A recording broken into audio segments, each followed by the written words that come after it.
तो hello everyone, कैसे हो आप सभी। मैं हूं आपकी दोस्त, आपकी मेंटोर एंड आपकी educator CS Mehndi Toshniwal. And आज लेकर आए हैं हम लोग one shot of chapter number 12, that is identifying laws applicable to various industries and their initial compliances. Talking about this chapter, ये चैप्टर बहुत ही ज़्यादा लाइटर नोट पे है। अगर ऑलरेडी हमने चैप्टर नंबर 1 to 10, 11 अच्छे से पढ़ रखा है तो चैप्टर 12 को बहुत ही लाइटर नोट में पढ़ सकते हैं। इसीलिए मैं सजेस्ट करती हूँ कि एक बार पूरा पार्ट कंप्लीट हो जाए, उसके बाद आप चैप्टर 12 पढ़ेंगे तो और ज़्यादा ईजियर होगा। बिकॉज इस चैप्टर 12 में कहीं ना कहीं कुछ इंट्रोडक्टरी पार्ट दे रखा है जो हमने इनिशियली ऑलरेडी पढ़ लिया है। सो इस चैप्टर की बात करते हैं आज। पूरा वन शॉट में पूरा का पूरा चैप्टर हम कवर कर लेंगे। सबसे पहला, formalising deciding the business structure. Once you have decided कि तुम्हें बिजनेस करना है, अभी कौन सा बिजनेस करना है एंड जो भी बिजनेस करना है वो किस फॉर्म में बिजनेस करना है, आपका बिजनेस स्ट्रक्चर आपको डिसाइड करना है depending upon the various factors जो हमने चैप्टर 1 में भी पढ़ा था। इफ यू रिमेंबर, हमने वहां पर मेमोरी टेक्निक देखा था, CS, फोन, मिस DGM, CPT। सो उन फैक्टर्स पर कहीं ना कहीं डिपेंड होता है कि आपको कौन से फॉर्म में बिजनेस करना है, या तो सोल प्रोप्राइटरशिप या फिर private company, public company, partnership, LLP। कौन से फॉर्म में you have to do business वो डिपेंड करता है वेरियस फैक्टर्स पे। So you have to decide the factors also. ये क्लैरिटी शुरू में लाना बहुत ज़्यादा ज़रूरी हो जाएगी।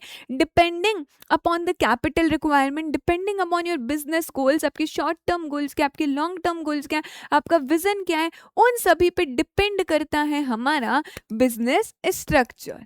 ठीक है, now we are going to see कि क्या अलग अलग टाइप्स ऑफ बिजनेस है। एक बार देखो जरा, क्या अलग अलग कैटेगरीज ऑफ बिजनेस हमें दिख रही है। Proprietorship, partnership, LLP, public private company और OPC, ये मेजर बिजनेस टाइप है। अभी किसी किसी फैक्टर्स के बेसिस पे ना इन पे कंपैरिजन दे रखा है। एग्जाम में डायरेक्टली कोई भी फैक्टर पूछ लेंगे और बोलेंगे इस फैक्टर के बेसिस पर बताओ क्या कंपैरिजन है। सो सबसे पहला, टॉकिंग अबाउट द रजिस्ट्रेशन वाला पार्ट। प्रॉपराइटरशिप में तो कोई भी रजिस्ट्रेशन की रिक्वायरमेंट ही नहीं है, पार्टनरशिप में ऑप्शनल होता है।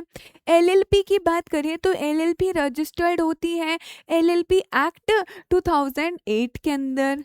कंपनी को रजिस्टर करना होता है कंपनीज एक्ट 2013। OPC को भी रजिस्टर करना होता है। दूसरा, लीगल स्टेटस। लीगल स्टेटस बोलता है क्या ये दोनों अलग अलग है या एक ही है, सेपरेट लीगल एंटिटी है क्या। तो sole proprietorship it is not considered as separate legal entity, एक ही माना गया। पार्टनरशिप भी एक ही माना जाएगा, नो सेपरेट एंटिटी। बट मैं अगर LLP और कंपनी की बात करूं तो यहाँ पर फीचर आता है सेपरेट लीगल एंटिटी का, मतलब LLP अलग और LLP के पार्टनर्स अलग माने जाएंगे, कंपनी अलग और कंपनी के मेंबर्स अलग माने जाएंगे। नेक्स्ट इज मेंबर्स लाइबिलिटी, कि आखिरकार लाइबिलिटी कितनी होगी। अभी प्रॉपराइटर है, अकेला पर्सन है, अनलिमिटेड लाइबिलिटी। पार्टनरशिप में भी अनलिमिटेड लाइबिलिटी।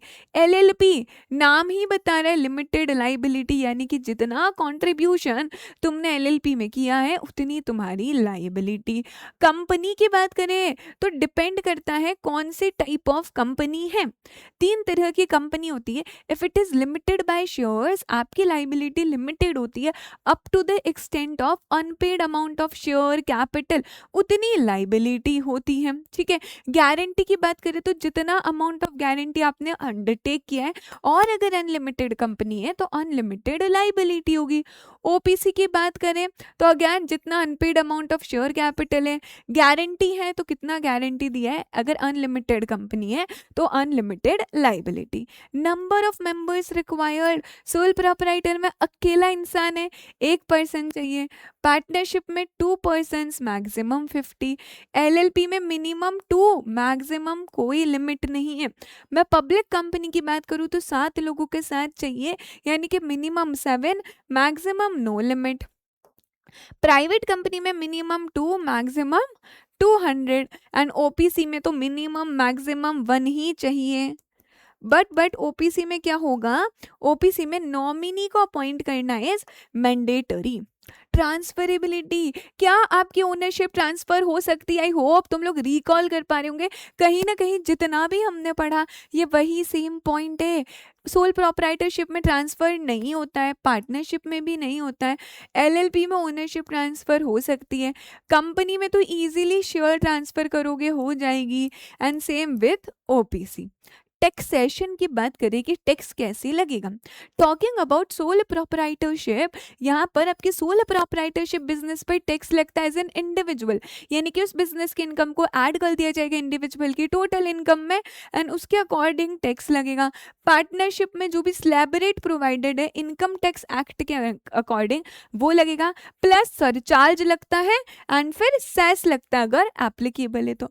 सेम एलएलपी के केस में स्लैब रेट देखो, पहले जो भी स्लैब रेट है वो प्लस सरचार्ज, और अगर सेस एप्लीकेबल है तो फिर सेस लगेगा। सेम हमारा पब्लिक और प्राइवेट कंपनी के केस में एंड ओपीसी के केस में भी as per income tax provision. Annual meetings या स्टैट्यूटरी मीटिंग्स की रिक्वायरमेंट है। अभी प्रोपराइटरशिप और पार्टनरशिप में तो कैसी मीटिंग, कोई मीटिंग नहीं। एलएलपी में भी मीटिंग की रिक्वायरमेंट नहीं है, यानी कि मीटिंग की रिक्वायरमेंट ओनली विथ कंपनी। आपकी पब्लिक प्राइवेट कंपनी में बोर्ड मीटिंग जनरल मीटिंग दोनों होती है, ओपीसी में बोर्ड मीटिंग होगी साल में 2 बार, 1 in each half calendar year. Normal companies में 4 बोर्ड मीटिंग होगी, एक एजीएम होगी, इधर भी एक एजीएम। एनुअल फाइलिंग्स, क्या सोल प्रोप्राइटरशिप में कोई एनुअल फाइलिंग की जरूरत है? नो नो नो, आरओसी के साथ कोई भी अटैचमेंट नहीं करने, सिर्फ यहाँ पर इनकम टैक्स रिटर्न फाइल करनी होती है। प्रोप्राइटरशिप की कितनी इनकम है उस इनकम पे आप टैक्स फाइल कर रहे हो, टैक्स पे कर रहे हो, तो इनकम टैक्स रिटर्न फाइल करनी है। पार्टनरशिप में भी कोई एनुअल रिपोर्ट की रिक्वायरमेंट नहीं है, इनकम टैक्स रिटर्न फाइल करनी है। लेकिन एलएलपी में रिक्वायरमेंट है। एलएलपी में हम बुक्स ऑफ अकाउंट्स बनाते हैं, एलएलपी में statement of accounts and solvency बनता है, एनुअल रिटर्न बनता है, ये सभी आरओसी के पास हर साल फाइल होता है, और साथ में इनकम टैक्स रिटर्न भी फाइल करनी है। Same goes with company, company में भी एनुअल अकाउंट्स बनते हैं, कंपनी में भी एनुअल रिटर्न होता है, इनकम टैक्स रिटर्न भी फाइल करने हैं एनुअली, एंड हमारी ओपीसी में भी। तो एकदम सेम हो गया ये चीज। एग्जिस्टेंस और सर्वाइवेबिलिटी, मतलब वो परपैचुअल सक्सेशन वाला पॉइंट मैं कह सकती हूँ। प्रोपराइटरशिप कितनी चलेगी वो डिपेंड करता है कि प्रोपराइटर एग्जिस्टेंस में है ना, it depends upon the proprietor. Partnership में भी डिपेंड करता है पार्टनर्स पर, वो चाहे तो सब लोग मिलकर एट विल पार्टनरशिप डिसॉल्व कर सकते हैं, या फिर सारे पार्टनर की डेथ हो गई तो भी पार्टनरशिप डिसॉल्व हो जाएगी, या पार्टनरशिप में आप आए ही थे किसी स्पेसिफिक चीज को पूरी करने के लिए, किसी स्पेसिफिक प्रोजेक्ट के लिए, so once the project is completed आपकी पार्टनरशिप खत्म हो जाएगी। अच्छा, एलएलपी में क्या पार्टनर्स पे एलएलपी का एग्जिस्टेंस डिपेंड करता है क्या? नहीं, LLP separate from its partners. LLP में भी परपैचुअल सक्सेशन है, यानी कि पार्टनर्स चाहे आए चाहे जाए एलएलपी को फर्क नहीं पड़ेगा। एलएलपी को आप डिसॉल्व कर सकते हो वॉलंटरली भी, या फिर कंपनी लॉ बोर्ड जो कि अभी एनसीएलटी है वो भी डिसॉल्व कर सकता है। Same goes with public and private company, perpetual succession है, it does not depend upon the members. Members में गो, मेंबर्स में come, the company will go on for ever. OPC के केस में भी ये डायरेक्टर्स या शेयर होल्डर पे depend नहीं करता। अगर मेंबर की डेथ होगी तो नॉमिनी मेंबर बनेगा, रेगुलेटरी अथॉरिटीज उसे डिसॉल्व कर सकती है, वॉलंटरली भी अपनी मर्जी से भी आप कंपनी को बंद कर सकते हो। ये हम लोग सारी लीगल टाइप्स देखे हैं। फॉरेन ओनरशिप, क्या कोई बाहर वाला पर्सन ओनर बन सकता है क्या? तो सोल प्रोपराइटर के लिए मना किया, फॉरेनर्स सोल प्रोपराइटर्स नहीं हो सकते, फॉरेनर्स पार्टनरशिप का पार्ट भी नहीं हो सकते हैं, बट यस एलएलपी और कंपनी का पार्ट हो सकते हैं। सो फॉरेनर्स चाहे तो एलएलपी में इन्वेस्ट कर सकते हैं आरबीआई की अप्रूवल से, और ऑटोमेटिक रूट है तो बिना आरबीआई की अप्रूवल के। डिपेंड करता है आप कौन सी कैटेगरी ऑफ बिजनेस में इन्वेस्ट करना चाहते हो। पब्लिक और प्राइवेट कंपनी है तो भी इन्वेस्ट कर सकते हो विद और without the approval of RBI, ठीक है, depending upon the category of business. But foreigners can not become a part of OPC. Confuse मत होना, पब्लिक प्राइवेट कंपनी एलएलपी में अलाउड है पर 1 पर्सन कंपनी में फॉरेनर्स नहीं हो सकते, बिकॉज इफ यू रिकॉल हमने देखा तो ओपीसी कौन बना सकता है, Indian citizen, natural person resident in India. Foreigners को अलाउ ही नहीं किया गया to become a part of OPC, ना तो वो मेंबर बन सकते हैं ना वो नॉमिनी बन सकते हैं। सो ये पॉइंट दिमाग में बैठा लेने का, ठीक है। एंड फाइनली हमने ना ऐसा कंपैरेटिव एनालिसिस देख लिया। अभी सेक्शन 8 कंपनी जो हम शुरू से पढ़ते हुए आ रहे हैं, सेक्शन 8 कंपनी इनकॉर्पोरेट क्यों करते हैं, for the purpose of promotion of commerce, art, science, sports, education, research, welfare, charity, protection of environment और एनी अदर सच ऑब्जेक्ट। और क्या है, जो भी प्रॉफिट और इनकम आ रहा है उसको हम कहाँ लगाएंगे, in promoting these objects only, and it prohibits the distribution of dividend to members. अभी तक तो दिल और दिमाग में बस जानी चाहिए ये definition. Okay, so section 8 company को एडवांटेजेस क्या क्या मिलते हैं, दिस इज इंपॉर्टेंट। सबसे पहला टैक्स बेनिफिट मिलते हैं because it is A section 8 company, वो भलाई के लिए, वो चैरिटी के लिए बनी गई है तो इसे टैक्स बेनिफिट मिलते हैं। स्टैंप ड्यूटी पे करने की जरूरत इसे नहीं है बिकॉज ये सेक्शन 8 कंपनी है, तो कहीं ना कहीं जब कोई प्रॉपर्टी वगैरह भी परचेज करती है, कोई लैंड भी परचेज करती है तो स्टैंप ड्यूटी नहीं देनी। मिनिमल शेयर कैपिटल, ये जो रिक्वायरमेंट होती है कि मिनिमम इतना शेयर कैपिटल तो चाहिए, फिर आप सेक्शन 8 कंपनी इनकॉर्पोरेट कर सकते हो। That requirement of minimum share capital is not applicable to section 8 company. इसे कोई भी सफिक्स और प्रीफिक्स लगाने की जरूरत नहीं है। जैसे पब्लिक कंपनी होती है तो नाम के एंड में लिमिटेड, प्राइवेट कंपनी होती है तो प्राइवेट लिमिटेड, ओपीसी होती है तो ओपीसी, बट इसे एग्जाम्प्ट किया गया। सेपरेट लीगल एंटिटी है, कंपनी अलग, मेंबर्स अलग, इम्प्रूव्ड क्रेडिबिलिटी। सी ये कंपनी बनी ही है अच्छे काम करने के लिए, तो कहीं ना कहीं जब इसे पैसे की जरूरत होगी या किसी भी चीज की जरूरत होगी तो इसे ज्यादा क्रेडिबल माना जाता है।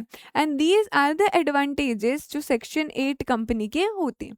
एग्जेम्पशंस क्या होते हैं सेक्शन 8 कंपनी को, ये भी काफी बार एग्जाम में पूछा गया है। दैट सेक्शन 8 कंपनी को क्या एडवांटेजेस होते हैं, सेक्शन 8 कंपनी में भी जनरल मीटिंग होती है। जनरल मीटिंग का नोटिस दिया जाता है मेंबर्स को, ऑडिटर्स को, डायरेक्टर्स को। इन जनरल 21 डेज का क्लियर नोटिस चाहिए, ठीक है। लेकिन because it is a section 8 company, यहाँ पर हमने एग्जाम्पशन थोड़ा सा रिलैक्सेशन दिया कि आपको 14 क्लियर डेज का नोटिस देना है। मैंने इसे क्लियर डेज मतलब जिस दिन आप नोटिस दे रहे हो उस दिन को काउंट नहीं करेंगे, जिस दिन मीटिंग हो रही है उस दिन को काउंट नहीं करेंगे। तो यहाँ पे आप 14 डेज का क्लियर नोटिस दोगे। Minutes of the meeting, minutes of the meeting क्या होती है, समरी ऑफ द मीटिंग, जो भी मीटिंग में डिस्कशन हुआ वो सभी हम मिनट्स में लिखते हैं, the proceedings of the meeting, तो वो 30 डेज के अंदर अंदर रिकॉर्ड करना है जब से मीटिंग हुई है। ऑडिटेड फाइनेंशियल स्टेटमेंट, सी ऑडिटेड फाइनेंशियल स्टेटमेंट और डॉक्यूमेंट्स की कॉपी भी मेंबर्स को भेजी जाती है। सो इन जनरल तुमने कंपनी लॉ में भी पढ़ा होगा 21 क्लियर डेज पहले, 21 clear days before general meeting हम क्या करनी है, हमें नोटिस के साथ ही ये सभी फाइनेंशियल स्टेटमेंट की कॉपी भेजनी है। But because it is a section 8 company, आपको 14 डेज पहले भेजोगे तो भी चलेगा। अच्छा, मैक्सिमम ना किसी भी कंपनी में 15 डायरेक्टर्स हो सकते हैं, 15 से ज़्यादा डायरेक्टर्स है तो you have to pass a special resolution. But यहाँ पर सेक्शन 8 कंपनी में मोर देन 15 डायरेक्टर्स हो सकते हैं एंड स्पेशल रेजोल्यूशन पास करने की भी जरूरत नहीं है, ऐसा need not to be passed. Next रहते हैं हमारा अपॉइंटमेंट ऑफ इंडिपेंडेंट डायरेक्टर।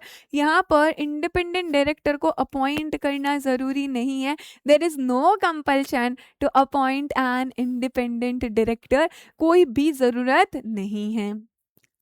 मतलब उन्हें एग्जाम किया, बोर्ड मीटिंग होती है, कितनी बोर्ड मीटिंग करनी है, तो टोटल 2 बोर्ड मीटिंग करनी है, 1 in each half calendar year, यानी कि जनवरी टू जून के बीच में एक, जुलाई टू दिसंबर के बीच में भी एक board meeting. And again company secretary को अपॉइंट करना इज नॉट कंपल्सरी, एग्जाम्प्ट किया गया है। तो बहुत सारे रूल्स एंड रेगुलेशन कंपनीज पर का लगते, लेकिन because it is a section 8 company, तो हमने बहुत सारे लॉज से इसको रिलैक्स किया है, इसको एग्जाम्प्ट किया है। And these are some of the exemption. क्या पैरामीटर्स है बिजनेस स्ट्रक्चर डिसाइड करने के लिए कि आपका बिजनेस कैसा होना चाहिए? क्या फैक्टर्स है जो हम ऑलरेडी चैप्टर नंबर 1 में पढ़ चुके हैं, एंड इसको कहते हैं स्मार्ट स्टडी। CS फोन, मिस, DGM, CPT, control, capital, liability, risk, tax, licence, investors कब अट्रैक्ट होंगे, फ्लेक्सिबिलिटी, ओनरशिप, यही सारी चीजें हैं। अभी कंपनी कैसे फॉर्म होगी, चैप्टर नंबर 2 पूरा प्रोसेस हमने देखा है, बट थोड़ा सा इसे शॉर्ट में देख लेते हैं। डायरेक्टर्स के पास डिन होना चाहिए, तो डिन के लिए अप्लाई करेंगे। डिन नहीं है तो स्पाइस प्लस फॉर्म में भी आप अप्लाई कर सकते हो। DSC होना चाहिए। कैसे रजिस्टर कराओगे कंपनी के नाम के लिए? स्पाइस प्लस पार्ट ए में नेम रिजर्व करवाओगे आप। कुछ डॉक्यूमेंट्स चाहिए होंगे, MOA, AOA, कंपनी के डॉक्यूमेंट्स को स्टैंपिंग कराओगे, पार्ट B फाइल करोगे, सब कुछ सही है, सर्टिफिकेट ऑफ इनकॉर्पोरेशन मिल जाएगा। हमें अगर पूछा जाता है कंपनी कैसे फॉर्म होती है, वो जो चैप्टर 2 वाला प्रोसेस मैंने बताया है वही पूरा लिखना है। डॉक्यूमेंट्स क्या चाहिए होते हैं थोड़ा वो देख लेते हैं। सबसे पहले बोला है प्रूफ ऑफ आइडेंटिटी दे दो। प्रूफ ऑफ आइडेंटिफिकेशन किसका? डायरेक्टर्स का और शेयर होल्डर्स का। LLP है तो पार्टनर्स का। क्या ID प्रूफ दे सकते हो आप? पैन कार्ड, आधार कार्ड, ड्राइविंग लाइसेंस या पासपोर्ट। तो एक ID प्रूफ देना है जिसमें हम पैन कार्ड दे सकते हैं, आधार कार्ड, ड्राइविंग लाइसेंस या पासपोर्ट। एक एड्रेस प्रूफ भी देना है। एड्रेस प्रूफ किसका? डायरेक्टर्स का, शेयर होल्डर्स का। LLP है तो पार्टनर्स का एड्रेस प्रूफ। अभी एड्रेस प्रूफ में कौन से डॉक्यूमेंट दे सकते हो? लेटेस्ट टेलीफोन बिल दे दो, 2 महीने से पुराना नहीं होना चाहिए। Latest electricity bill, again not older than 2 month. And bank account जिसमें एड्रेस लिखा हो। इनमें से कोई भी एक डॉक्यूमेंट दे सकते हो and it will be served validly as address proof. अच्छा, LLP है तो डिपिन चाहिए होगा हमें, which is designated partner identification number. उधर डिन की जरूरत नहीं है।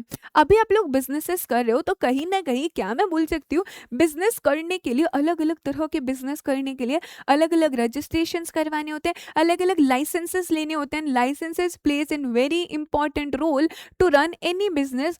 बिना लाइसेंस के बिजनेस लॉन्ग टर्म में रन नहीं कर सकते हो, एंड लाइसेंस नहीं है तो हो सकता है आप बहुत सारे कॉस्टली लॉ सूट्स में चले जाओ, कोई आपके ऊपर केस फाइल कर दे, या बहुत सारी प्रॉब्लम्स हो सकती हैं। So it is very important कि आप लाइसेंस ले लो depending upon the type of business. For example आपका बिजनेस जो है फूड से रिलेटेड है तो FSSAI का लाइसेंस चाहिए। आप इम्पोर्ट एक्सपोर्ट करते हो तो इम्पोर्ट एक्सपोर्ट कोड ले लेने का। अगर पेटेंट है तो पेटेंट का रजिस्ट्रेशन करवा लो। अगर शॉप ओपन कर रहे हो तो शॉप्स एंड एस्टैब्लिशमेंट एक्ट के अंदर रजिस्टर कराओ। These are some type of registration and licenses. Insurance business है तो इंश्योरेंस का रजिस्ट्रेशन कराना है। ये डिपेंड करता है हमारा कौन सा बिजनेस है। एम्प्लॉयज़ है तो उन्हें रजिस्ट्रेशन करवाना होता है। हालांकि अलग अलग तरह के रजिस्ट्रेशन है, employ state insurance, EPF, import export code, ये सभी we are going to study in part B। पूरा पार्ट B में पढ़ेंगे। जैसे कि एग्जाम्पल के तौर पे ESI रजिस्ट्रेशन करवाना है उस एस्टेब्लिशमेंट को जिधर 10 और मोर एम्प्लॉयज़ हैं। कब? अगर वो अर्न कर रहे 25,000 या उससे कम। ये वो वाले एम्प्लॉयज़ हैं जो कि डिसेबिलिटी वाले हैं। अदरवाइज क्या इनकम देखेंगे? ऐसे एम्प्लॉयज जो कि 21,000 पर मंथ और लेस अर्न कर रहे हैं, in that case ESI registration कराना पड़ेगा। They will be covered. इस एक्ट के अंदर ना उन्हें ट्रीटमेंट मिलता है, यहाँ पर free medical treatment, medical expenses bear करे जाते हैं अगर बिजनेस पर कोई भी एक्सीडेंट हो जाता है, फैक्ट्री में कोई भी एक्सीडेंट हो जाते हैं तो। बिकॉज आपके फैक्ट्री में लेबर्स वगैरह काम कर रहे होंगे, तो हमें लेबर लॉज का भी ध्यान रखना है। लेबर लॉज पूरा हम डिटेल में पार्ट बी में देखने वाले हैं, एक चैप्टर और then we will start with part B. ठीक है, लेबर लॉज में क्या क्या बोला गया है, जो लेबर्स काम कर रहे हैं ध्यान रखो उनके वर्किंग आवर्स प्रॉपर है, बहुत ज़्यादा वर्किंग आवर्स तो नहीं है, जितना वो काम कर रहे हैं क्या उसके अकॉर्डिंग उनको पैसा मिल रहा है, उनको अर्निंग मिल रहा है ना। अच्छा, अगर काम करते करते दौरान कोई एक्सीडेंट हो जाता है, उनको इंजरी लग जाती है, तो क्या उन्हें फ्री मेडिकल ट्रीटमेंट मिलेगा। जिस एनवायरनमेंट में वो काम कर रहे हैं क्या वो क्लीन तो है, क्या वेंटिलेशन है ना, प्रॉपर लाइटनिंग है ना, पीने के लिए ड्रिंकिंग वाटर तो है, क्या उनकी सोशल सिक्योरिटी का ध्यान रखा गया है। मतलब अगर वो अब चले जाते हैं या फिर मान लो कि एक लेबर है जो काम कर रहा है उसकी डेथ हो गई है, उस पर पूरी फैमिली डिपेंडेंट थी, तो क्या उन्हें कुछ मिलेगा। कोई लेबर है उसका काम कर लिया, क्या उसे पेंशन मिलने वाली है। सो बेसिकली इन चीज़ों का ध्यान रखना है कि सोशल सिक्योरिटी है। कोई वुमेन प्रेग्नेंट हो जाती है तो क्या उसे मैटरनिटी बेनिफिट मिलेगा, क्या फेयर ट्रीटमेंट मिलना चाहिए, चाहे मेल हो चाहे फीमेल हो, दोनों को फेयर ट्रीटमेंट प्रॉपर रेम्यूनरेशन मिलना चाहिए। रीसेंट डेवलपमेंट आया लेबर लॉज में, और अब आप जो भी पार्ट बी में पढ़ोगे वो सभी इन्हीं लॉज के अकॉर्डिंग पढ़ने वाले हो। ठीक है, रीसेंट डेवलपमेंट है code of wages 2019, industrial relation code, occupational safety and code on social security, ये 4 नए कोड्स आए। मतलब पहले जो सारे लेबर लॉज थे वो इसके अंदर कंसोलिडेट हो चुके हैं। Lastly, adherence to laws related to intellectual property. Intellectual property क्या होती है? Intellectual property are basically the creation of your human mind. जैसे कि पेटेंट, जैसे कि ट्रेडमार्क एंड कॉपीराइट। ठीक है, पेटेंट कब लेते हैं, जब आपने कुछ नया इनोवेशन किया है। कॉपीराइट कब होगा, आपने कुछ लिखा है, प्रोड्यूस किया है। ठीक है, जैसे कि कोई नॉवेल लिखा, ठीक है, किसी पर्सन ने कोई सॉन्ग का लिरिक्स लिखा है। ट्रेडमार्क लोगो, डिजाइन और सिंबल के लिए होता है। अभी बोला है इंटेलेक्चुअल प्रॉपर्टी के लॉज से आपको अध्ययन करना, आपको कंप्लाई करना होगा, क्योंकि इट इज़ वेरी इंपॉर्टेंट कि आप रजिस्टर कराओ इंटेलेक्चुअल प्रॉपर्टी राइट्स को। यहाँ पर इंडिया ने वर्ल्ड ट्रेड ऑर्गेनाइजेशन के साथ अग्रीमेंट भी किया है, कंप्लाई कर रही वो ट्रिप्स से। ट्रिप्स मतलब जो भी ट्रेड रिलेटेड एस्पेक्ट है इंटेलेक्चुअल प्रॉपर्टी राइट्स के, उसे हम कंप्लाई कर रहे हैं, उसे हम फॉलो कर रहे हैं, स्ट्रिक्टली फॉलो करा जा रहा है इंटेलेक्चुअल प्रॉपर्टी से इंडिया में भी, as well as international application भी कर रहे हैं हम, जहाँ पर इंडिया सिग्नेटरी है। ठीक है, एंड फाइनली अब क्या आता है ना, अब इस पार्ट में आप देखोगे अलग अलग इंडस्ट्रीज दे रखी है, और उन इंडस्ट्री में कौन कौन से लॉज लगते हैं, कौन कौन से एक्ट लगते हैं, वो गिवन है। See, talking about the chances, ICC is totally unpredictable. हो सकता है आपसे पूछ लिया जाए कि इस इंडस्ट्री में कौन से एक्ट लगते हैं, लिख कर बताओ। So in that case what I will suggest is, कुहर में 5 to 6 एक्ट के नाम याद कर लो, एंड जनरली वो एक्ट देखना जो कि कॉमन है, जो हर जगह आ रहे हैं, so that if it all exam में पूछा गया तो तुम आंसर कर पाओगे। वरना ह्यूमनली पॉसिबल ही नहीं है कि आप हर इंडस्ट्री में ना इतने इतने चीज़ें एक्ट के नाम याद करोगे, and it makes no sense. ठीक है, तो अपनी एनर्जी उतनी ही लगाना है जितनी की रिक्वायरमेंट है इस पॉइंट पे। जैसे कि ट्रेडिंग एंड रिटेल इंडस्ट्री है, तो इधर trademark, patent, copyright act, shops and establishment, FSSCI, ये एकदम कॉमन वाले हैं। फिर आईएफएससी एंड बुलियन एक्सचेंज पे कौन सा लगेगा, देन स्टार्टअप्स पे कौन से एक्ट लगेंगे, ऐसे हर इंडस्ट्री में बोला गया कौन से एक्ट लगेंगे। तो आपको वो वाला देखना है जो सब में कॉमन है, टेलीकॉम में, इंफॉर्मेशन में, मीडिया कम्युनिकेशन में। हालांकि मैंने भी यहाँ पर कुछ पॉइंट्स लिखे हैं जो कि सब में कॉमन आ रहे, but what you can do is आप अपने मॉड्यूल रेफर कर सकते हो, जो जो कॉमन पॉइंट्स है उसको हाईलाइट कर सकते हो, उन्हें पढ़ सकते हो, एंड एग्जाम में फिर ऑल पूछा जाता है तो you will be able to write that. अच्छा, इससे पहले का जो था वो पार्ट समझने वाला था, लेकिन अभी इसमें समझने वाला कोई पार्ट नहीं है, इंडस्ट्री नेम गिवन है और ये एक्ट एप्लीकेबल होते हैं, इसीलिए कॉमन पॉइंट्स को हम हाईलाइट करेंगे। And that is all about our chapter number 12। That is it from my side. खूब अच्छे से पढ़ो, just make yourself proud, make your parents proud, make me proud, and let me know in the comments कि ये one shot कितने useful जा रहे हैं। Bye bye.